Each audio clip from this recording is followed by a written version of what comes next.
What if everything we've been told about autoimmunity is wrong? I'm Elizabeth Yarnell. After awakening partially blind one morning in 1999, a doctor told me my multiple sclerosis would put me in a wheelchair within 10 years. I refused to accept that as the end of the story, so I started investigating.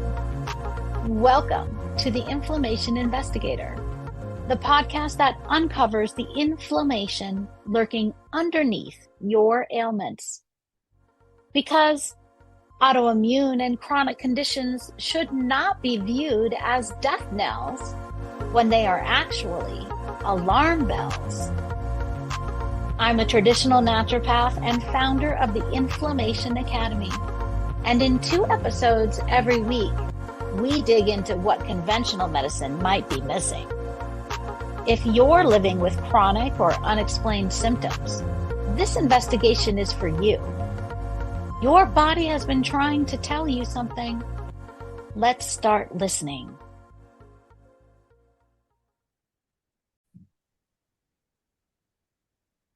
Welcome back to the Inflammation Investigator.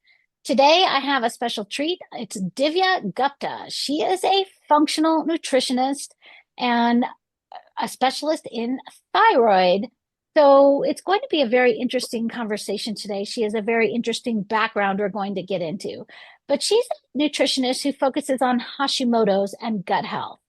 And as you'll find out in just a moment, this is very personal to her.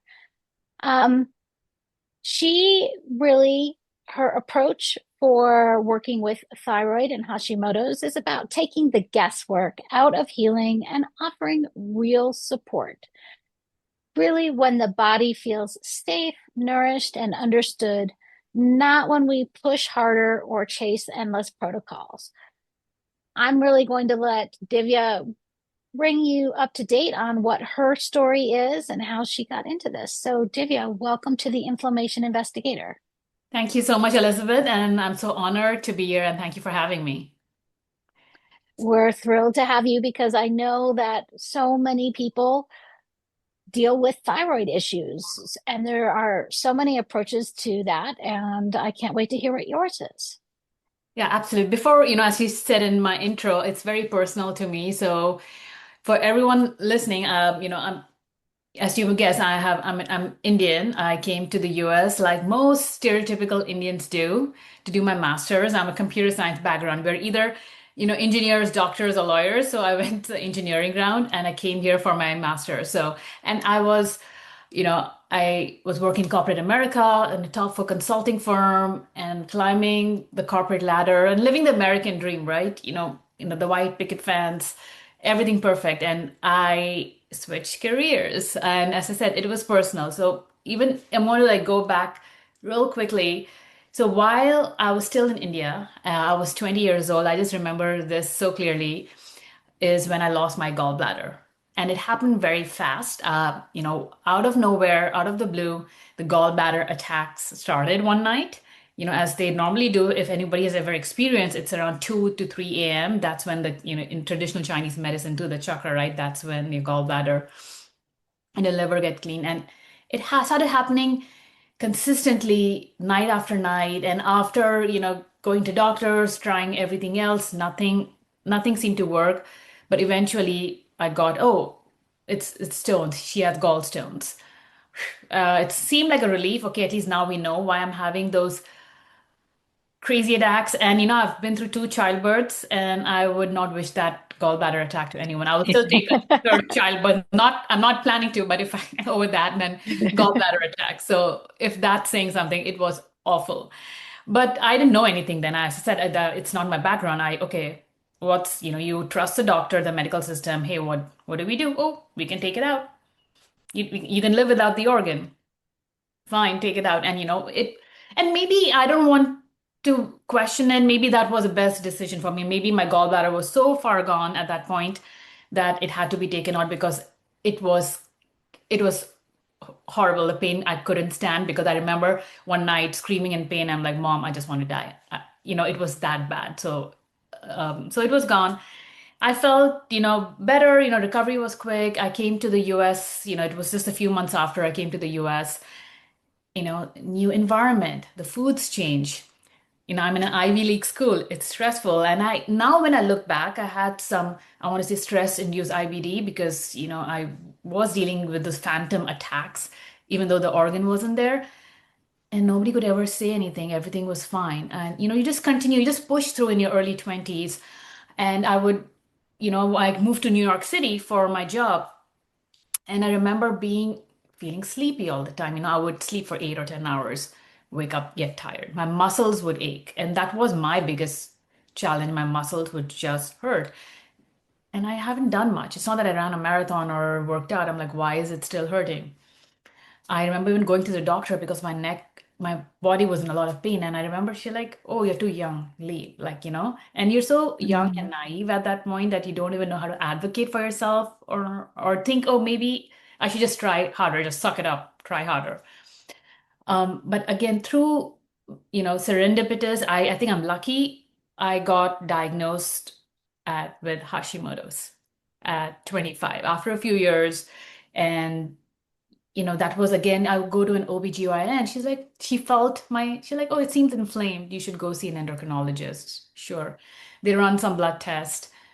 Oh, you have Hashimoto's. Gave me the synthroid medication that we all do, and off you go. So again, this was 25. This was almost 2 decades ago. And again, at that point, I didn't know what to ask. I didn't know what it meant. I remember saying, oh, it runs in your family because my mom had it. And my sister had it. Oh, it's genetic, and you just go with it. But I started questioning slowly. I'm like, what's going on? There has to be something else. My analytical brain went in, like, you have a journalistic background to research. It's similar. Like, it has to be more, right? Because my mom at that point, after getting Hashimoto's, she also got diagnosed with rheumatoid arthritis. And I saw how her life just got, in a box. Like she couldn't do much. She had to like take so many steroids and it was so much pain. I'm like, I don't want that. So that's what Uh-huh. made me okay. And I'm walking in her footsteps. And I don't know why, I'm like I'm like, you got to do something about it. So that's when I started doing my own research, looking into food. We'll talk about looking into gut health and other pieces. When there was no podcast like these or, YouTube or Instagram where, now you have plethora of information if you want to go look for it. There I had to really like go look for it, try different diets. Oh, I'm not bloated. I didn't realize I was bloated. So that's what I want to say my love affair with this space started with, with nutrition. And I never thought in a million years I would switch careers because my parents spent a lot of money on my education to do this route. But as I dug in and I changed my diet, I changed my lifestyle, looked into my microbiome, figured out, the inflammation, where it was coming from, and I felt better.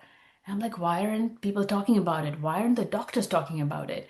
So I couldn't just keep it to myself, and that's what led me to really, hey, you know what? Maybe this is my calling, and this is what I'm supposed to be doing. So, and I shifted into this space where I help women, who I think this is oh, it's in the family and this is what they need to deal with to know that there is a better way out. You just need to figure out, understand what the signals your body is giving you, address them, and this doesn't have to be a life sentence. So, do you think that your thyroid issues really were starting back when your gallbladder was acting up? That's a great question, and this is a connection made once I got into the space, and I wish somebody to ask a question. Yes, your gallbladder and your liver and your thyroid are all connected. Nothing in your body works in isolation. Every organ in the Right. body is connected with each other. So if somebody had questioned, I don't have blood work for when I was 20 to see what was going on, or if there was immune activity going on, because if you take a step back, Hashimoto's is not really a thyroid problem. Everyone says it's thyroid problem. Thyroid is the victim at the end because Hashimoto is an immune driven condition that ends up targeting the thyroid. I want to table that to come back to it to talk about it. But to your question, so when my gallbladder was out or had stones, my thyroid could be playing a role. Like it could have been slow or subclinical slow, or there was Hashimoto's already brewing in that attacked Hmm. my thyroid, that slow things down when everything slows down, so the bile production slows down or got sluggish and cholesterol production went up, and maybe that's what led to the stone formation. Or it could have been sluggish liver and gallbladder that were influencing the thyroid. It's like a two-way symbiotic relationship.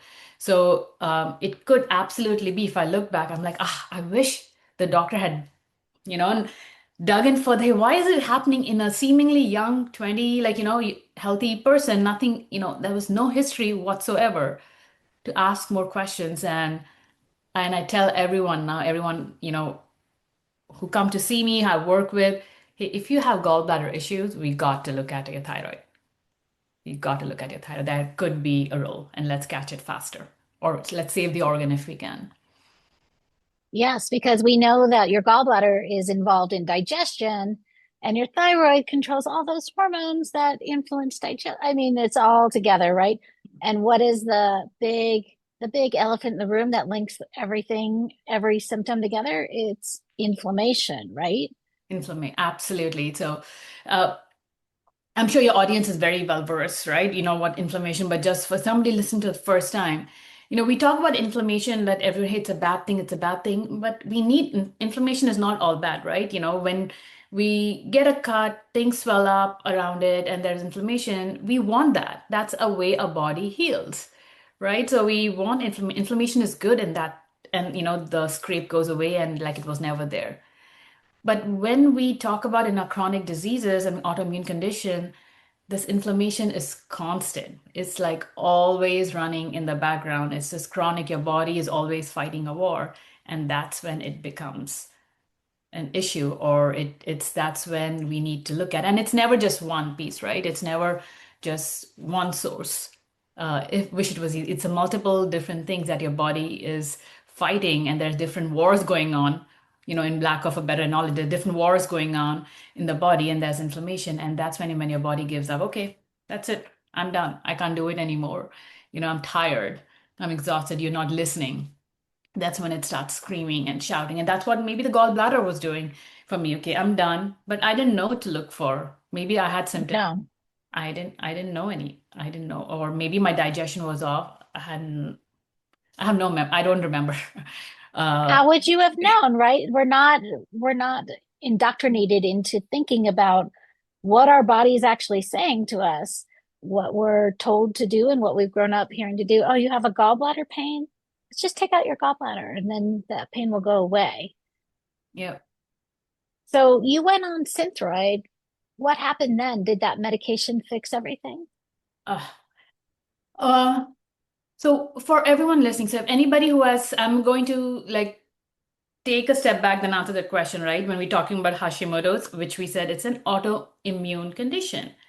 And it's not the thyroid. It ends up attacking the thyroid tissue. So thyroid becomes the victim of this immune driven.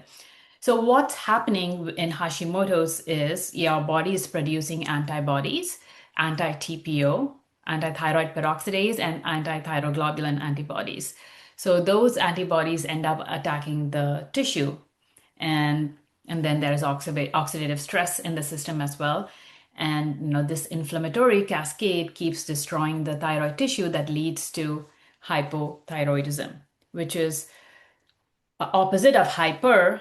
In hypothyroidism, the thyroid slows down. Just think slow and low. Everything in the body is slow and low. So the thyroid, which is a butterfly shaped organ that sits at the right at the base of your neck, it's like one of the master gland, right? One of underappreciated. It has a role to play in every organ and every function in your body. It has a role to play. And the cells are, and the thyroid hormone that it produces, it's your T4, which is, and T3. Those are the two main thyroid hormone that it produces. But T4 is inactive. Think of it as like crude oil. We have to convert it to gasoline, right? It does not want to work. Like, how, crude oil will not run your car. You need to convert it. T4 needs to be converted into its active form, T3, which is gasoline. And then the T3 needs to enter the cells. That's the important piece. Each of our cells, which we have like 30 million or trillion cells in our body, each of the cells has a receptor for this thyroid hormone for T3 and not T4.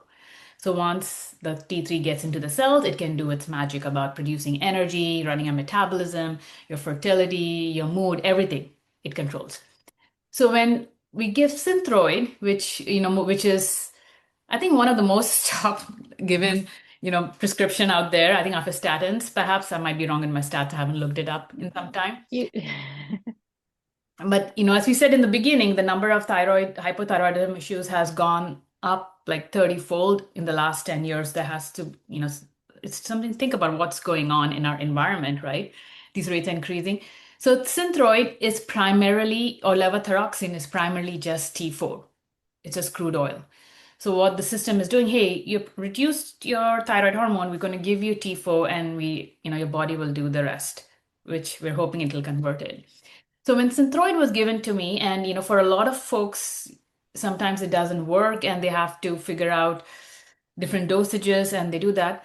For me, it did seem to work in terms of my immediate symptoms of that exhaustion was better. I was not waking up in pain. So it seemed to work, but did Mhm. it completely, resolve all the inflammation that was going on? Not. It was not until I started looking at my gut health and started making changes to the diet. And again, I didn't know it back then, right? But I'm telling now because your Synthroid is just replacing the hormone that your body is underproducing. It is doing nothing for the Hashimoto's antibodies. It's doing squat. And that was the biggest aha for me when I'm like, I thought I was taking the medication, I'm going to be all better, right? But no, it does nothing for those antibodies. And if you have antibodies, that means you have inflammation in the body. And that little fire is constantly burning. And my antibodies, Elizabeth, was in 4,000s or so at that point. It was Oh pretty. my gosh. So that's inflammation. Antibodies equal to inflammation. Your body is trying to attack it. So yes, the medication seemed to work, and I still take it because my thyroid tissue has been destroyed over years because I didn't get into the space and figure it out. It took me a while to put all the puzzle pieces together. But my antibodies are way low. I'm still working on and getting it, but it's like in this hundreds or 50s, 70s, 80s, getting so low. So that means low inflammation. So yeah, so that's my story with the medication Synthroid. And I had to try different dosages and different brands to see what works. So now you've brought your inflammation markers, those antibodies, way down. What have you been doing to do that? I know that you are focused on the gut connection to your thyroid. So give us a little taste of what exactly you're Yeah. finding has been working to reduce that inflammation, those antibodies so drastically. Absolutely. This is the favorite part, and I wish, and that's why I want to shout it out from the rooftops. Like, not everyone can do it. It's inflammation is just, as I said, it's not a death sentence, not forever. You can reduce it. So again, to figure out, as I said, there's never just one piece, right? So there are, I want to say, five top triggers that could be behind your Hashimoto's antibodies or any autoimmune condition, I think, for that matter. Number one is from, we're talking about the gut, like, intestinal permeability or leaky gut dysbiosis. So for folks listening, I think our audience is very educated these days because they're doing their research, but your gut is just one cell wall thick. It's supposed to be that way. It wants to get nutrients into your bloodstream and keep the things not in there. But we'll talk about with stress, with toxins and medication, now there are poked holes. Now things are getting through into the bloodstream that's not supposed to, and that's what gets your immune system to activate because the immune system is very intelligent, but it's blind.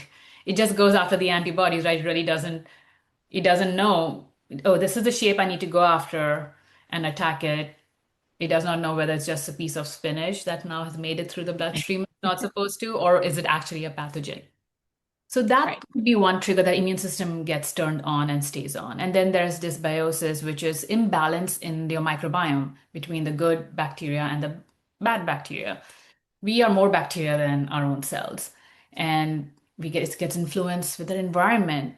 what were we exposed to when we were born? Like, what did our moms have?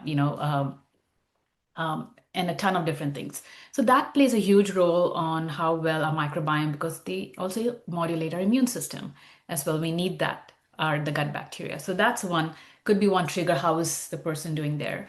Number two, because of this gut dysbiosis and leaky gut, you may then develop food sensitivities now, which I know you've talked about and you've researched a lot about it as well. It's, you know, and food sensitivities, and it could be to perfectly healthy foods, right? Doesn't have to be to the big eight, top eight allergens.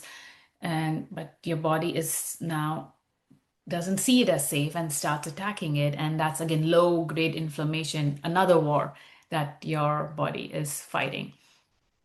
Then number three is, a lot of folks sometimes they get into this hypothyroidism, Hashimoto spaces after they've had some viral infection.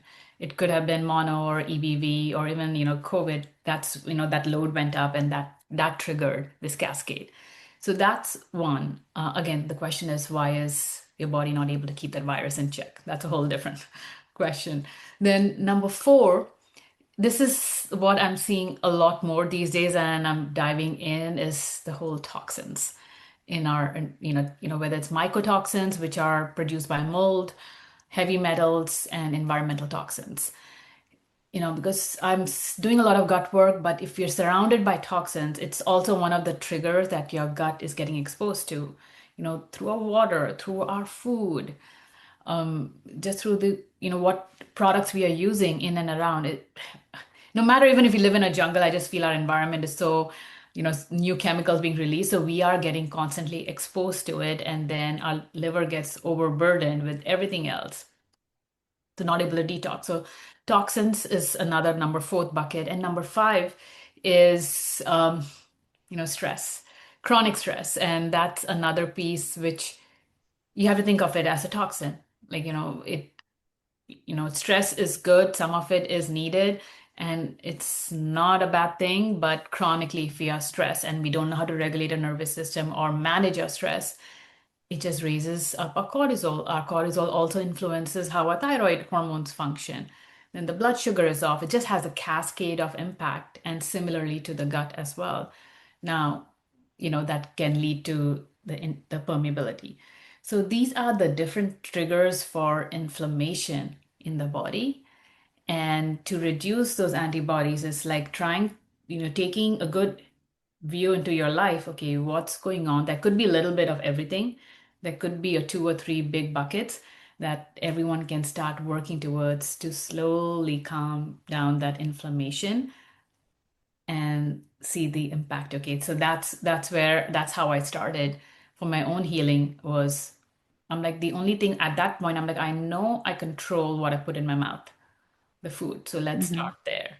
So that's where my journey started. Let me take out gluten and dairy and see what it does. How does it help? That's when I realized I was inflamed or bloated, because once I stopped it, my tummy felt flatter. I'm like, I had no idea. But you get so used to living that way, that becomes your normal. I'm like, wow. And that was just cutting out a couple of food groups that was a short experiment. So everyone should try it.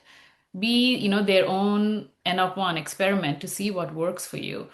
So that's where my journey, the food started, and then slowly getting into the other pieces. What are the toxins? What does my gut microbiome look like? Are there any infections, gut infections, and working through that? It's been, again, I had to piece it together. I went back to school because I was working full time in tech, because I just wanted to learn more and for my own health, for my family's health. And that's why I'm like, this is, this is amazing. Why aren't people talking about it? Why aren't doctors talking about it? So that's fine. Let me do it. So, can you show us kind of how the stress in your life, what that looked like to have that stress that was affecting your health and your inflammation in your body? I think the term stress is a little bit nebulous, and sometimes people don't really understand how that applies to their own life.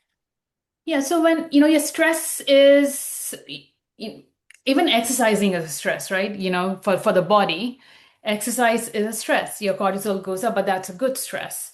And Again, when we talk about stress, people connect it to cortisol, right? That's the hormone that our body releases when we are in a stressful space. And that doesn't mean that cortisol is bad. We need cortisol to function. I have to like re-educate all my clients. We need cortisol. That's how we get out of bed in the morning. It's not all bad. So stress again gets a very negative connotation.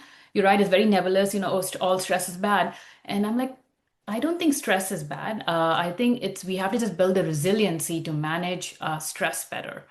Having those right tools in place because stress is inevitable. It could be family, it could be financial, it could be anything. You're going to experience stress in our lives. Is how we manage those moments and build those resiliency and tools is what's important to calm it down.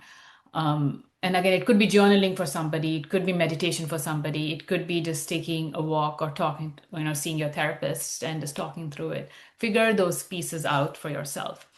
And in my own personal life, if I look back of what started, the gallbladder attack, was I stressed? I had a very good childhood. I have very, had everything, great education, great parents. Maybe my stress was maybe the environment. I wasn't growing up in India, and it's very polluted. And the food system, maybe there was a lot of, the food was different as well.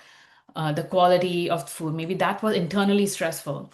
And it's very academic, right? There's a lot of competition, like it is to get into the right college, to make, friends. So like as a teenage, maybe, I was doing my computer science and engineering, that could have added to the stress as well. And then I wanted to come to the US, so I was, always ambitious.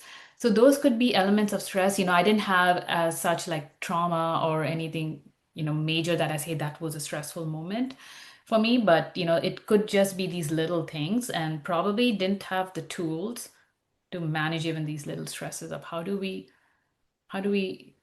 work with it? How do we, manage it? Or because my stress could be little, but it seems big to me, and your stress could be, everyone's capacity, that bucket load is different. And one is external stress, right? So that is your, emotional stress that anyone could be dealing with. But then there's also the emotional and the physiological stress, internal stress as well, which comes from the food you're eating, the toxins, that you're taking in. That is stressful for the body. Now your body has to detox them and get rid of it. Um, then also, um, what I just lost my chain of thought. Sorry. And even bacterial infections, right? When we have those gut, they produce endotoxins. All of that produce toxins of their own. That's also stressful for the body as well. And then I said the blood sugar instability. That's another one of the major inflammation drivers that we see is especially when you have autoimmune condition, hypothyroidism, the way the blood sugar stability becomes key as well.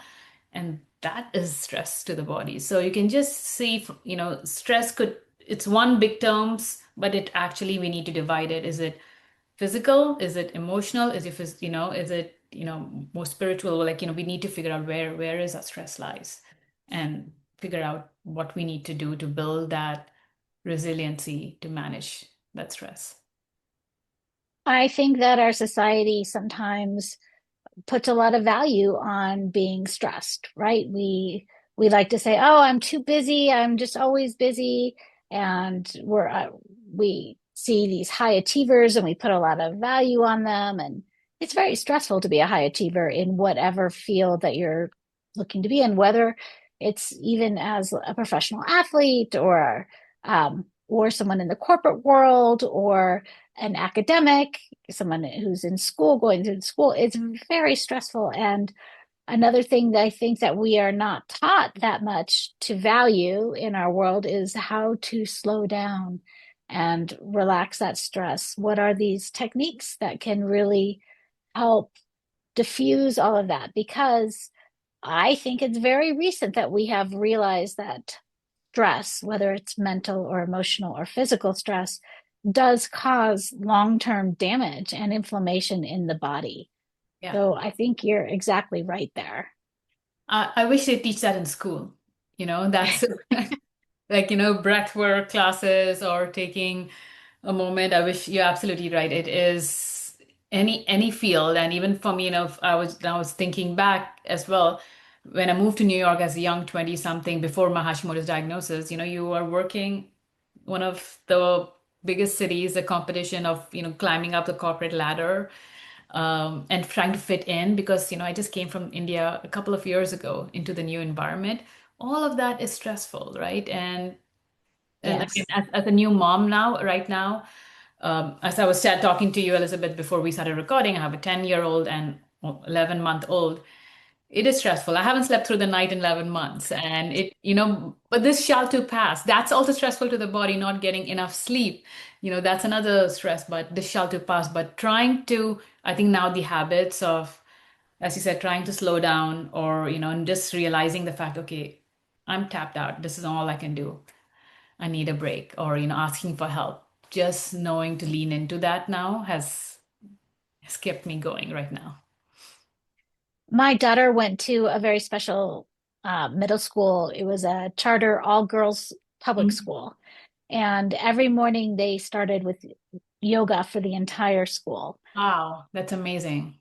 Very revolutionary, Yeah. especially during those middle school years, right? Which are so full of angst. Oh, yeah. And it's starting earlier and earlier, right? The puberty is just the age is this kind of sad. It's a whole different topic, but why is it, 10-year-old girls are getting their periods? But that's so amazing. And that's a life skill. Those are life skills that will go beyond school, right? That you can apply even as a grown up. So I wish, Yes. that's definitely transformative. I hope more schools, take that and apply that. Yes, I thought it was actually one of the best parts about her special school and a great thing that she was going through and learning those tools, right, to live. Mhm.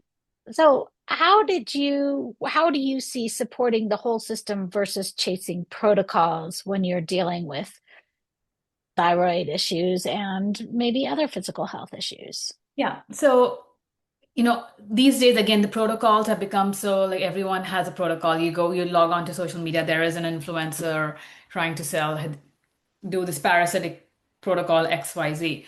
And I always am like, oh my God, you first have to take a step back and just go back to the foundations of need, when you have Hashimoto's, what is the driver? Not about your thyroid. Forget about the thyroid. That's a victim, right? Where is it? You have to figure out the inflammation sources. So I have to ask, how is your sleep?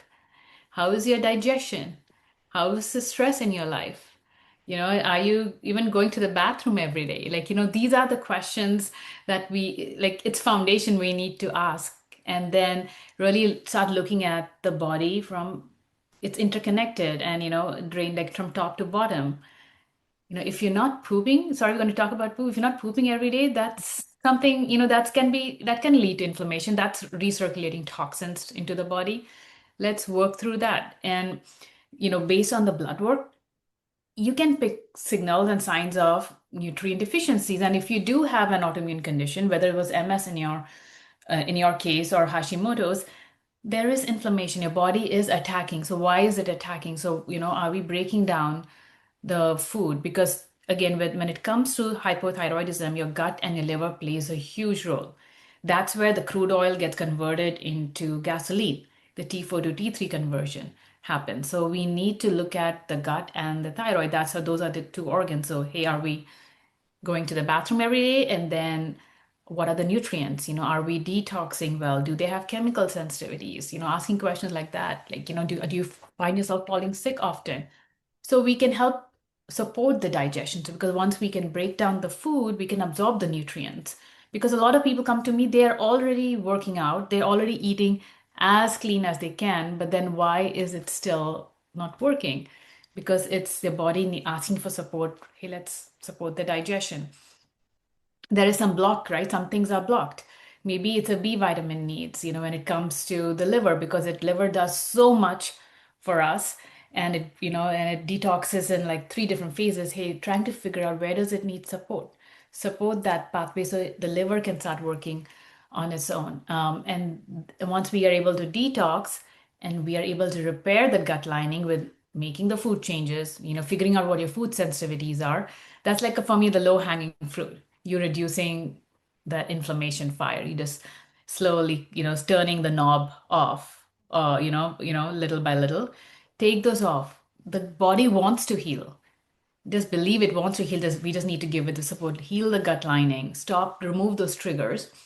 And then is when, then it figures out on the individual cases whether, they could have parasites going on. They could have some toxins, mycotoxins, if they're living in mold. That could be also another trigger. Then we need to detox from that. But first, your body has to be ready. So the foundation is key. Eating a good nutrient food, you're pooping every day, support your digestion. We're able to drain, sauna, exercise, stress, put your legs up the wall. If that's all you can do, put your legs up the wall and calm your nervous system. Then we can work through the detox and figure out the right foods for you that you want to eat. And then that's how, those are the, it's not just chasing a protocol. Will not, you can't out supplement a bad lifestyle, right? So yes, there's supplements needed at the right time for certain, period of time to help support it. But then, you want to get your body back to balance as well. So that's why, that's how I work with clients, is just really going down to the foundations, because that's how I had to do it for myself. It just took a long time because I was trying to piece it together. And hopefully we can do it a bit faster, not wait 10 decades and not just chase any protocols. Always question the source. How is it applicable to you? And work with an expert so you're not trying to figure it out on your own. That makes a lot of sense. Mm. How could you explain what makes the difference between a thyroid nutritionist and a functional thyroid nutritionist? That's a good question. Function, I think the difference is, I said, if you just do nutrition plain, the functional piece is running some functional tests to figure out what your body needs. If you just go by just nutrition and not the new guide of that, they've changed the food pyramid, but Right. eating clean, removing some of the top inflammatory foods, that could work. But from a functional nutritionist, a functional thyroid nutritionist is, okay, I know the thyroid need certain nutrients to function. It needs amino acids like tyrosine. It needs zinc, selenium, these minerals, and B vitamins. It needs all of those. And it needs iodine too, which is another huge topic with thyroid, iodine, yes. Yeah. Thyroid peroxidase, all, if you like the full form of it, they're all made of iodine. The thyroid hormones are made of iodine. You do need it. But yes, you need the right amount. And a lot of heavy metals displaces a lot of these minerals as well. So just trying to figure out what does the body, hey, if you come, what does Elizabeth need, from a food, not just giving you a meal plan, hey, go eat this way, because it may not work, because I may not know your food sensitivities. Like for example, for me, I was for years having my green smoothie with spinach and all, cucumber, celery. I'm doing so good for myself. It's amazing, right? But not until I ran my food sensitivity test and I found like spinach came out as one of the food that I was sensitive to. So yes, it's a healthy food, but it wasn't healthy for me. I was not, I thought, hey, here I'm doing something good. And that's the difference, to figure out, hey, what is the right food for my body? Not just healthy food. Even healthy foods can be not right for you for this time being. So that's the difference in my mind between just a nutritionist and a functional nutritionist, to know, to figure out the right foods by doing the right tests, so we can build a plan to get you back, get your thyroid to working the way it is, the way it should be, or the way it wants to. Yes, those laboratory tests, which are so revolutionary, which so many of them didn't even exist a decade ago, and they're not often used, or maybe not all of the ones that maybe are available are used in a regular doctor's office. Also, your regular medical doctor has 15 minutes to see you. So they don't have that time to think about what tests might benefit you, how to interpret those tests, how to design that lifestyle based on those test results. There's all kinds of reasons why a functional thyroid nutritionist, among others, would be a benefit once you have dealt with this kind of autoimmune diagnoses. If you're looking to improve and to heal more than just take the medicine. Yeah, Abs- And you're so right. And I have nothing against the medical system, right? The doctors, they are doing the best they can with, the training they have had and the Yep. construct that they are working in, which we know is the insurance company running behind the show, right? And we know it is now a known fact they are not given enough nutrition education. It's maybe 3 or 4 hours out of the whole, like the 4-year college they go to. And just from a logical standpoint, because I'm an engineer, so that analytical, like how can food not play a role in how my bio, like my cells are, expressing themselves? How can food not be medicine? And what you just said just reminded me when I talked to my endocrinologist a long time ago. Hey, what do you think about gluten? When with Hashimoto's, one of the food groups they said is taking gluten out, and she said she hasn't seen any studies that that supported that, and she really didn't think that would make a difference. I didn't want to argue with her. I'm like, fine, whatever. I'm going to still do that, take it out, and you see my numbers improved. You should question, hey, what can others do? So it is unfortunate. I'm sure there are some doctors who do want to do the right thing, but they just can't because they 15 minutes, as you said, and then they're trained to get a diagnosis and then a prescription. And even if it's diet related, what I've heard is, hey, reduce the sodium, reduce salt, reduce fat, which is so arbitrary vague. Like Yes. I'm like, okay, so we do need sodium. There are electrolytes. Those minerals are electrical charge. It's not all sodium. Maybe don't have processed food, the kind of sodium in that. Do add a nice Celtic salt to your food because we do need that. So that's, you're absolutely right. It's these tests are not available, unfortunately, and but they are, transformative, the information we get. When I was first diagnosed with MS, my doctor too told me, oh, it doesn't matter what your diet is. Doesn't matter what you eat. Yeah, everybody should have a healthy diet, but it's not going to change the course of your disease. Oh my gosh.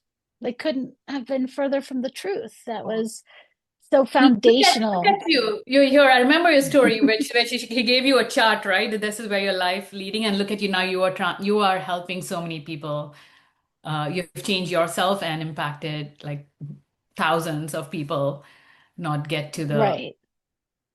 end, of like MS. You're going to be in a wheelchair at the end of the day. That's Isn't that the depressing. most depressing thing ever to Depressing to hear? see. Yes. Absolutely. And There's nothing you can do about it. You're going to end up in that wheelchair. I wish you should go. I hope you went back to the doctor and just be like, hey, I just wanted to tell me where am I on the chart. Sorry, just some. I have learned that in order to marshal my own resources and protect my own energy is not to Yeah. waste my time trying to convince people who aren't open to being educated about what pharmaceutical alternatives can do for the course of a disease. Absolutely. Yes, that some people have to come, everyone has to come to their own conclusion Everyone has to or come to their own. decision. They have in their own, everyone has their own timing. But hoping, yourself as an example, or even myself, because hey, I lost the gallbladder. Nobody would tell me I have Hashimoto's, the inflammation markers are so low, and I'm living really well. I had my second child in my early 40s, for me to be able to do that. So I hope people take inspiration from our stories to, hey, they can change it for themselves. If they, even if that's, if I can give hope to one other person, that's my goal. Very inspiring. I've talked on this podcast with fertility experts about how inflammation can hinder your ability to get pregnant, how it affects fertility. And you're kind of a walking billboard for this, right? Oh, absolutely. Inflammation has everything to do with it because if you think about it, getting pregnant is an immune system function, right? Your immune, it's not to do any, yes, your hormones play a role, but your immune system has to work. And if you have an autoimmunity where inflammation is high, when your body doesn't feel safe, your body will always protect the host. Why would it let you have another baby or reproduce and put yourself in danger? So how can inflammation not be at the root of it? That's why a lot of women who are dealing with endometriosis, in this country, it's an immune system related condition. And that's what we need. And they're not able to get pregnant. or even PCOS. It's inflammation. Again, related, it could be due to blood sugar, it could be related to, your different hormones, testosterone being high, but it's again inflammation. And even in my case, I did the toxin testing, even though after years of it, because I did deal with a couple of miscarriages earlier on, and looking at, because there's always things to work on, because we're all constantly getting exposed to it. You never just reach a pinnacle of health. Oh, I'm done. Now I can go back and do whatever I want. You always need to keep working on your health, because I want to live for as long as like 70, 80, 90, wherever my life ends up. But I want to be doing the things I love. I don't want that to stop. So I worked on myself. Look, hey, where's the inflammation driving? Because thyroid hormones also influence your ability to get pregnant, because it plays a role in everything, even in fertility, to staying pregnant. Right. So once I figured what was going on, to, help spend 6 months on myself on detoxing, okay, making some more changes, bam, I was able to get pregnant and stay pregnant and have a healthy boy. So it's possible. It's definitely possible. Right. Inflammation is at the source of everything, but your sources are different. We have to figure out where is your fire coming from. I like to say it doesn't matter what your symptoms look like. If there's inflammation at the foundation, the manifestation of how that inflammation looks is less important than Yeah, we just recognize that there's inflammation there and then just address the inflammation almost rather than the symptom. yeah. After symptom is just your body's way of talking to you. Read Yes, body, and I think that's one piece. I don't know if you see it in your clients. I see it initially when we start working together. They're so out of tune. They don't even know what the body has been talking or saying, because they are so used to living that way that become normal. And I don't blame them, because that was me. I didn't know I was bloated, right, because that was my normal. And I wish I could. I was never like with hypothyroidism. One of the common symptoms is weight gain. Because everything slows down in metabolism, slows down, so you tend to gain weight. Maybe I wasn't overweight, like, that wasn't, but if I look back on my pictures, I was definitely 20 pounds heavier. I'm just tall, and the body composition, you couldn't tell. But now when I look back, I'm like, that was inflammation. And that's right. what we know, once that went down, the weight goes down. So it doesn't always have to look like you're overweight. When I see my pictures, it's embarrassing. I have that picture. It's a good reminder from me. There's a double chin, like, you just, that's normal, but that's all inflammation. Yes, yes, exactly. So, how do people work with you? What's the best way for people to reach you and find you? What are all your handles and sites? Yeah, so I'm a lot on Instagram, so people can definitely find me on my Instagram, at _Div Gupta. I know you'll put it on the show notes, and also on my website, divyagupta.net.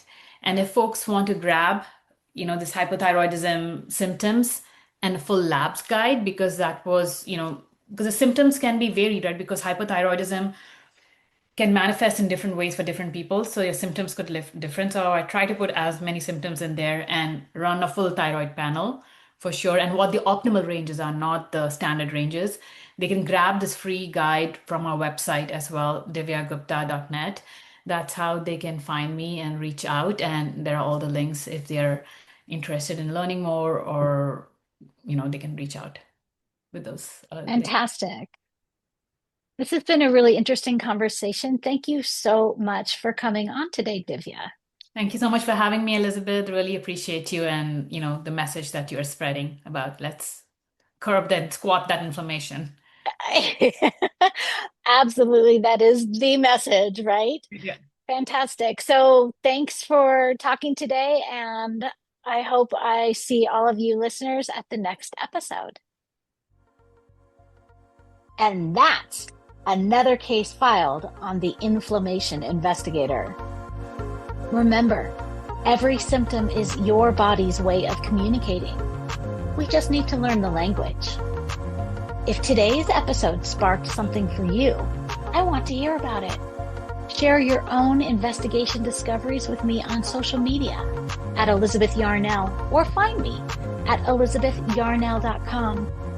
Your experience could be exactly what another listener needs to hear. And make sure you're subscribed so you never miss an episode. And here's the thing about investigations. They work best when you're not going it alone. If this podcast is helping you uncover the answers you've been searching for, please like, rate, subscribe, and review, and share it with someone who needs to hear this message. As a new podcast, these actions mean more than you know. Want to dive deeper into your own inflammation investigation? Head over to inflammationinvestigator.com, where you can take my free inflammation quiz to uncover which hidden triggers might be affecting your health.